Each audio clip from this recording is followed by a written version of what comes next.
What's up, YouTube? This is Arceus462, and bringing you a Dark Magician Turbo deck, or at least my take on it.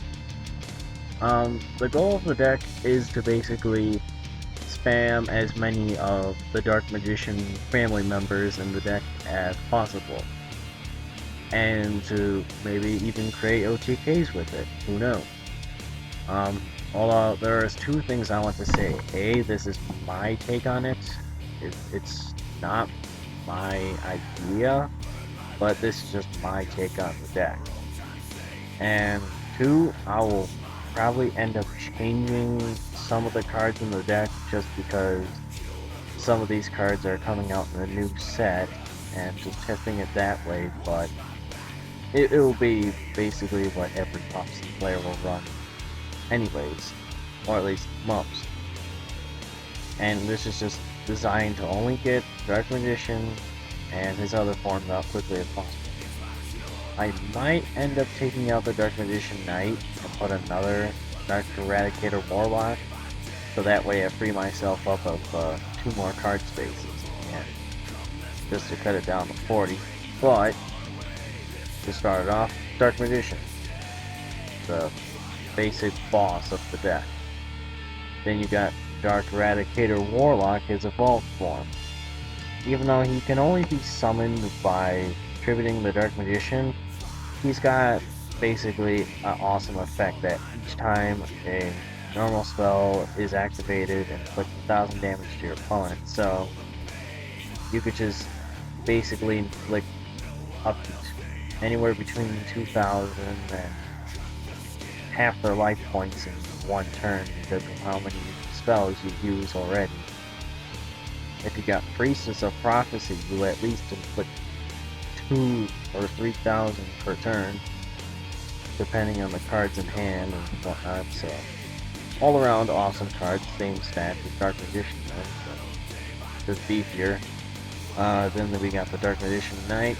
I might end up taking him out for another Warlock, just because Warlock is 10,000 times better, in my opinion, but basically can't be summoned with other than Knight's title, and when it's special summoned, target a card on the field and destroy it, so basically he's just there to blow things up. And I'm only going to run one because Knight's title is able to spam him constantly, and it doesn't matter as long as you're able to tribute your Dark Magician.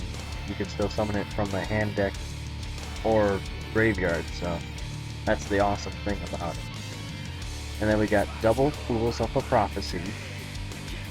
So basically to send cards that you know for a fact you won't need, or that you will just recycle anyway, and then just use his effect to spam Dark Magicians.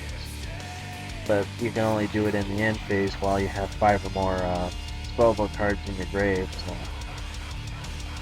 And then of course we got the typical double High Priestess. Some people run triple, but I think triple's just way too cloggy, and double is okay in my opinion. So yeah. And then we got Justice of Prophecy versus teching it just because of the fact that it can add both the Reaper that you need and the spellbook, so there you go. Then we got double Reaper of Prophecy. This card is pretty op right here. It'll probably be worth a lot when it comes out, but basically it's either a beat stick, adds a spell to your hand, or special summons your Dark Magician, or another copy of himself. Then we got the triple skill Dark Magician. All the reason why he's there, just Dark Magician. Again, hence the name Dark Magician Turbo. Then we got triple Spellbook Magician, just so that you can add spellbooks to make your guys beefy. Double Temperance, again, just for Dark Magician.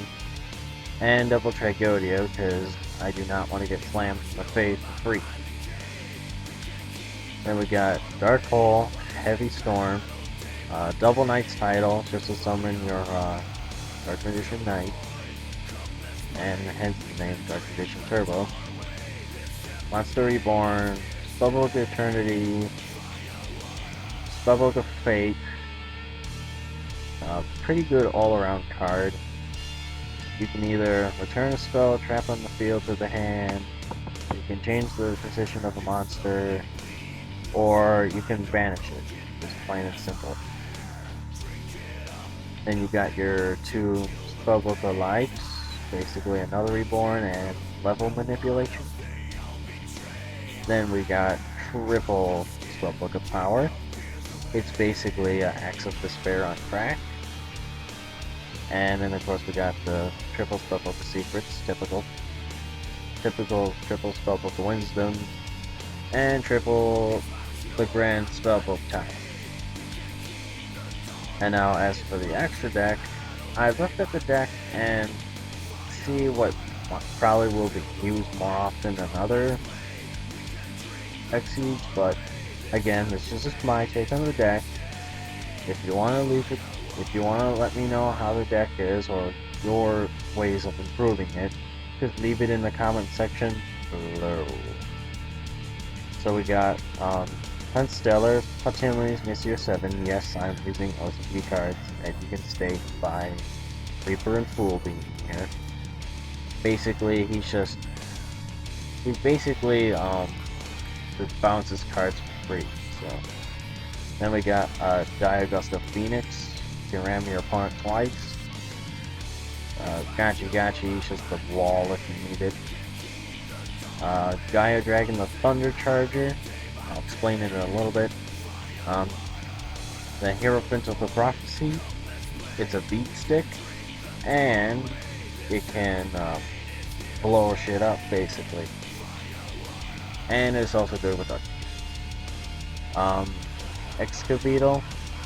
Combo's really great with your Gaia Dragon, because then you just send their shit to the graveyard and then Gaia Dragon ram into him. Leviair to get back your either your Temperance or Fools or whatever happens to be banished at the time, or it's most likely your Justice of Prophecy that will be brought back, but so that you can just use it again, but that's just me. Magi Magician Gal. It's pretty much the Ouroboros for the deck, and basically, even though it forces you to banish a card from your hand, you still get some pretty good effects. And basically, either you take control of a monster or it's a reborn. It's either an enemy controller or a reborn. Then we got Double Big Eye, because we just can't get enough of that monster hate as it is. Then Utopia to act as a wall and a beat stick. Black Ship of Horn, just to get rid of anything that happens to be in your way. Lucky Straight, I'm just testing, again, this is my take on it, just testing this stuff out, see if it works. But basically, pretty off effect, even though he's kind of small. Again, that just stuff happens with stuff with just relatively small attack and defense. They usually have great effects, and then Effect Veiler kills it. Strike Bouncer, basically your Veiler with the burn effect, and Swordbreaker to get around anything that just happens to piss you off. So, my thoughts on the deck, personally, not perfect, obviously. The only thing I can really think of changing was getting rid of the Knight's Title and the Dark Magician Knight for another Warlock, and maybe a Gores and a BLS, but that's just me. That's just my opinions on it. So, what do you guys think? Leave it in the comment section below, and tell me your thoughts, changes, and whatnot. Darkness462, and good night.